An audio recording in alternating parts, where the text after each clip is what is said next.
Car पिछले कुछ दिनों से हम महाजनपदों के विषय में चर्चा कर रहे थे। किस तरीके से महाजनपद बने, कैसे उनका उद्भव हुआ, महाजनपदों की संख्या क्या थी, कहाँ कहाँ इनका वर्णन मिलता है। तो इसी से संबंधित इस क्रम को आगे बढ़ाते हुए आज हम बात करेंगे मगध को शक्तिशाली बनाने वाले कौन कौन से राजवंश थे। मगध को शक्तिशाली बनाने में जिन राजवंशों का योगदान था उनमें पहला वंश आता है बृहद्रथ वंश। बृहद्रथ वंश के संस्थापक बृहद्रथ नामक व्यक्ति माने जाते हैं और सर्वप्रथम बृहद्रथ ने ही मगध की राजधानी को राजगाह बनाया था। राजगृह को इन्होंने मगध की राजधानी बनाया था। बृहद्रथ के पुत्र थे जरासंध और ये वही जरासंध हैं जिनका विवरण हमें महाभारत कालीन भीम के संबंध में मिलता है। भीम ने मल्ल युद्ध में जरासंध को पराजित किया था। इस प्रकार जरासंध की मृत्यु होती है। बृहद्रथ वंश का अंतिम शासक होता है रिपुंजय। बृहद्रथ वंश के पश्चात मगध पर हर्यक वंश की सत्ता स्थापित हुई और हर्यक वंश ने लगभग 544 ईसा पूर्व से लेकर के 412 ईसा पूर्व तक मगध पर शासन किया। बिंबिसार को हर्यक वंश का संस्थापक माना जाता है। बिंबिसार जो कि मगध को शक्तिशाली बनाने के लिए सर्वप्रथम अंग महाजनपद को मगध में सम्मिलित करते हैं और मगध ही नहीं बल्कि बिंबिसार ने अन्य महाजनपदों अन्य राज्यों को भी अपने राज्य में सम्मिलित करने के लिए और मगध राज्य का क्षेत्र विस्तार करने के लिए वैवाहिक नीतियां अपनाई। और ये प्राचीन काल से ये नीति चली आ रही है। राज्य को सुरक्षा प्रदान करनी हो या फिर राज्य का विस्तार करना हो तो अन्य राज्यों से वैवाहिक संबंध राजा आपस में स्थापित कर लिया करते थे। तो इसका पहला उदाहरण हमें बिंबिसार ही मिलता है। बिंबिसार के समय की एक खास बात जो है कि जीवक नामक राजवैद्य बिंबिसार के दरबार में रहता था। बिंबिसार के पुत्र अजातशत्रु ने अपने पिता को कैद करके उनकी हत्या करवाई थी। तो इस प्रकार से भारत में सत्ता को प्राप्त करने के लिए, गद्दी को प्राप्त करने के लिए किसी पुत्र द्वारा अपने पिता पर आघात करने का ये पहला प्रमाण हमें मिलता है।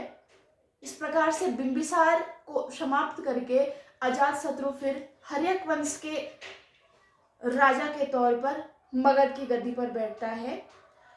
अजातशत्रु के समय में सबसे पहली या प्रथम बौद्ध संगीति का आयोजन किया गया था।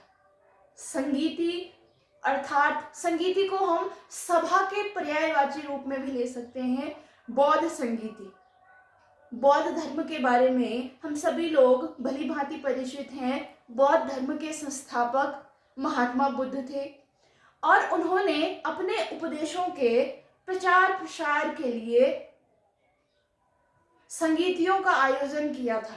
तो प्रथम बौद्ध संगीति का आयोजन या प्रथम बौद्ध सभा का आयोजन अजातशत्रु के शासनकाल में ही हुआ था, 483 ईसा पूर्व में। अजातशत्रु आरंभिक रूप में जैन धर्म का अनुयायी था, लेकिन अपने जीवन के अंतिम चरण में वो बौद्ध हो गया था। अजातशत्रु के पुत्र उदयन के द्वारा अपने पिता अजातशत्रु की हत्या की जाती है और फिर उदयन गद्दी पर बैठा। तो इस प्रकार अजातशत्रु को पहला पितृहंता माना जाता है और उदयन को दूसरा पितृहंता माना जाता है। लेकिन कई बार प्रतियोगी परीक्षाओं में ये प्रश्न आता है कि पितृहंता शासक किसे कहा जाता है, और तब ऑप्शन उदयन हो तो हमें उदयन को ही टिक करना होगा, क्योंकि इसके पीछे एक सटीक कारण है। उदयन जैन धर्म का अनुयायी था और जैन धर्म में अहिंसा का पालन बड़ी कठोरता के साथ किया जाता है।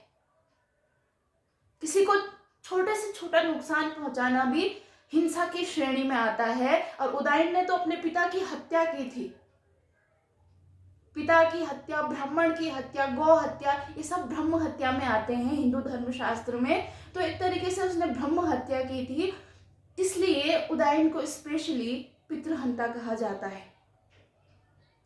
उदयन ने मगध की राजधानी को राजगृह से स्थानांतरित करके पाटलिपुत्र नामक नगर बसा करके पाटलिपुत्र में स्थापित की थी। और राजगृह राजधानी जो कि सर्वप्रथम बृहद्रथ ने मगध की राजधानी को राजगाह या राजगृह में बनाया था, तो उस राजधानी को स्थानांतरित करके उदयन ले जाता है पाटलिपुत्र। और ये वही पाटलिपुत्र जिसको 1540-41 ईस्वी के मध्य में शेर शाह सूरी क्या कर लेता है, उसका नाम पाटलिपुत्र से पटना कर देता है। आगे चल करके जो उदयन के उत्तर हर्यक वंशी शासक थे वो थे अनिरुद्ध, मुंड और नागदशक। तो नागदशक का प्रमाण मिलता है कि वो अंतिम हर्यक वंशी शासक थे। और हर्यक वंश के बाद मगध पर स्थापित होती है शिशुनाग वंश की सत्ता। तो शिशुनाग वंश के संस्थापक थे। शिशुनाग वंश के जो दूसरे शासक थे, प्रमुख शासक कालाशोक, इनको काकवर्ण भी कहा गया है पुराणों में। पुराण जो कि प्राचीन जो भारतीय हिंदू धर्म ग्रंथ हैं उनकी श्रेणी में आता है। पुराण यानी कि पुराने ग्रंथ। पुराणों की संख्या 18 बताई गई है। तो उन पुराणों में उल्लेख मिलता है कालाशोक के बारे में, और कालाशोक को काकवर्ण के नाम से संबोधित किया गया है। कालाशोक के समय की सबसे बड़ी खासियत यह है कि इसके समय में बौद्ध धर्म की द्वितीय बौद्ध संगीति का आयोजन किया गया था कालाशोक के समय में। इससे आगे की जानकारी भी आपको बताई जाएगी अगले वीडियो में। तब तक के लिए धन्यवाद।